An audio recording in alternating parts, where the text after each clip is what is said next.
Good morning and happy Wednesday.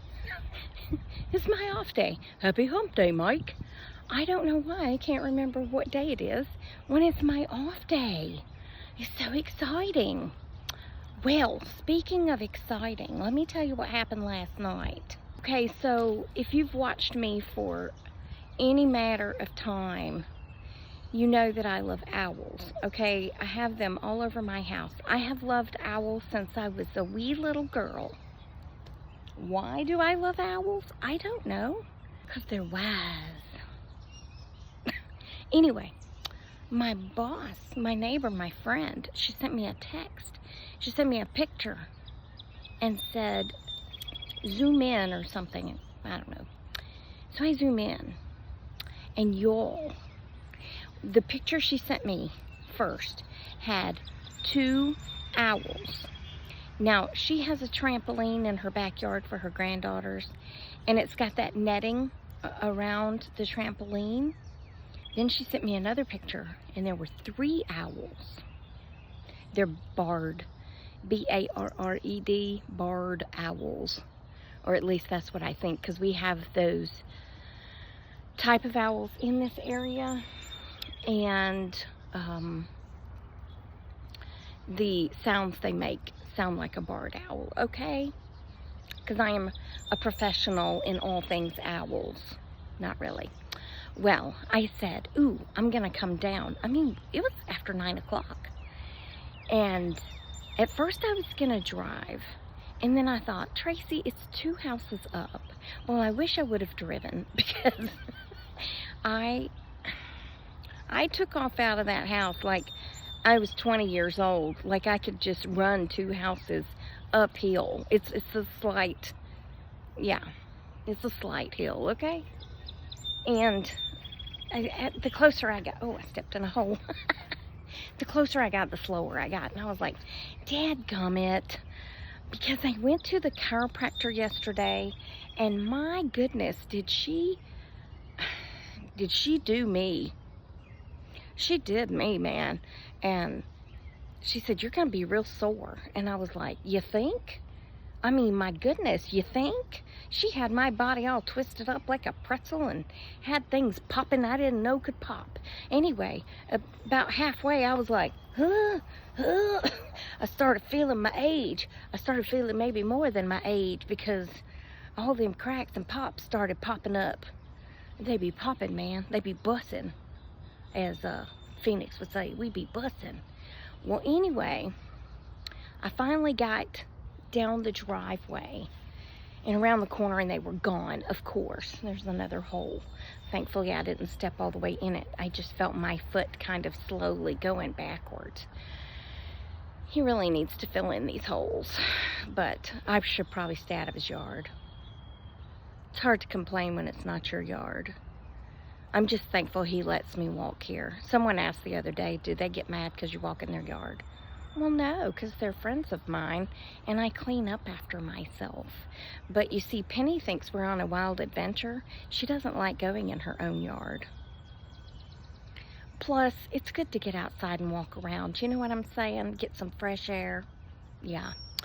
Back to the owls. Well, they were gone.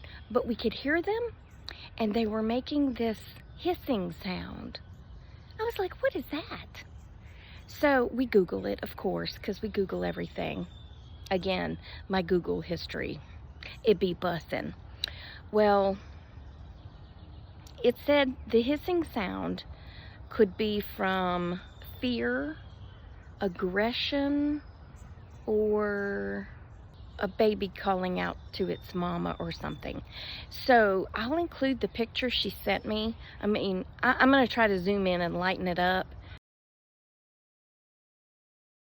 because it was dark outside. But you can see the 3 owls sitting there. And I thought it was kind of odd because I think they're like, you know, hawks and geese, Canadian geese. That in Canada they just call geese. Anyway, that's a Bernie joke. They mate for life. And I think owls are the same way, if I'm not mistaken. So I'm wondering if the third party was like trying to move in on what can we name? Olivia the owl, okay? Olivia and Oscar the owl. I'm wondering if Ollie was trying to move in on Oscar's territory. I don't know, I'm just making up crap. But it was still very exciting to almost get to see him. I was so upset. I was like, I ran all the way down here, nearly deceased myself to get to see these owls, and they're gone. I said, next time I'm driving.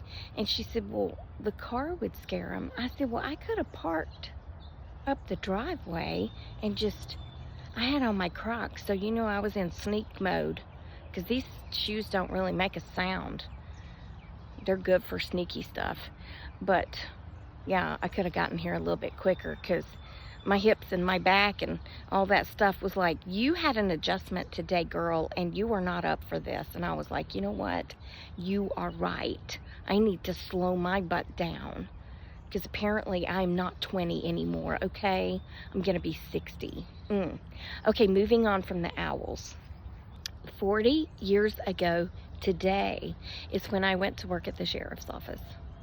Little did I know what a life-changing experience that was going to be, okay? I never imagined that I would be working in intake, booking in murderers and rapists and all the things, right? I mean, I have looked Satan right in the eyes with some of these people. And I've told y'all that story before. I booked in this man several times. He kept coming back for court. I don't know why, because he was guilty beyond guilty, okay? But you could see the devil in his eyes. He was so mean. And they always sent like 3 or 4 deputies to go get him from the prison to bring him back for court. And yeah, he was just a bad guy. He wasn't on the level of Helter Skelter. You remember that? Helter Skelter. But he was cold and ruthless. And I've stared him straight in the eye, okay? Scary dude, okay? Little did I know that I would be booking in creatures like that. And then I look over to my left, and there's a deputy sitting there with a, you know, the disposable gloves like they have at the hospitals and stuff. We had those down in intake. And he had pulled it down over his head, and he had tucked it up under his nose, and he was holding it in place, and he was blowing it up. So it looked like this big rooster hand sticking up on top of his head. Yeah, that's the kind of stuff I worked with. I went from booking in the worst of the worst to working with absolute idiots that I adored, and who taught me so much about laughter and having fun, even when you're at work. You can get your stuff done and have fun, okay? And then we had this one guy, we had this door, and I don't know, I think it was supposed to be the sergeant's office or something, but it was off of our little intake area, and it had this big glass in the door, so when they closed the door, you could still see in, right? And he would go on the other side of that door, and he would press his mouth up against the inside of the door and blow, and it would like blow his mouth and his cheeks out really big so you could see clear down to his uvula. Is that what it's called, uvula? Or yeah, I think so. Anyway, it doesn't matter, but you could see all the way down to his tonsils. That's what I'm saying. And so then we all had to get behind the door and do it, because it was so much fun. So if you have grandkids, go on the other side of a glass door, window, whatever, and you just seal your mouth wide open, and then you blow, and it's like, yeah, it's pretty funny. That's the kind of stuff I learned working at the jail. And then they would put us in sock barrels, and I got put in a, what are those things called? It's called a straitjacket. Words come to me much later. Oh, shoot. You know, the things they used to use for people in insane asylums. I forgot what they're called. Where they wrap you up, you put your arms in there, and then they wrap it behind your back.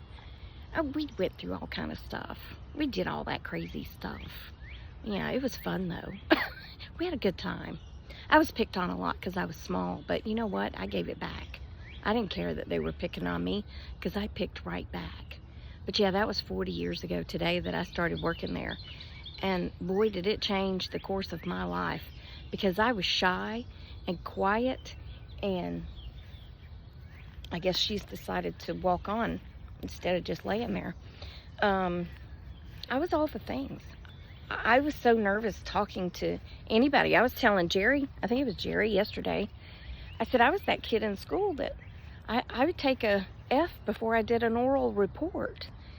I didn't like talking in front of people. And then I had to speak in church one time, and it was a Christmas cantata thing, and I had a speaking part, and during practice I said it so fast that the choir director was like, okay, that was great, but you need to slow way down because we can't understand you. That's why I understand Phoenix when she gets to talking so fast. Yeah, I get it, because I was that way. Yeah, we always had a good time. So yeah, I'm going to my sister's today. She hasn't been feeling well, and we're gonna stop, and my dad's going with me. We're gonna get some Jello, Jello, and she said banana pudding if they have it. I said, well, I told my dad, I said, if they don't have banana pudding at the deli, then we'll just buy this stuff and make her some banana pudding, because yeah, if the girl wants banana pudding, she's getting banana pudding. See that netting right there? That's the trampoline. That's where the owls were, and I missed them.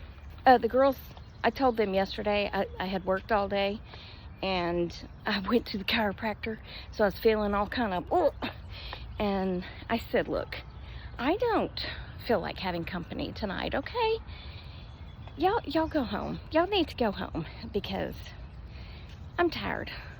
Look, I'm not 9 or 6. I'm gonna be 60. And today my body feels like it's 90 because I've been through the ringer, okay? Literally through the ringer.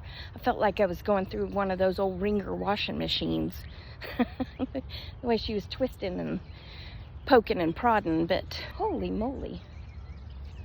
I hope they don't jump the fence. They scare me. They do be scaring me, but I do be having my pepper spray. So I'm gonna end it here because it might get loud. Remember, I love you. Jesus loves you. I hope he's coming back soon, because people be crazy. And I will talk to you on the next Tracy Tries, which, good Lord willing, will be tomorrow. Toodles, my noodles, and stay silly, my friends. Goodbye.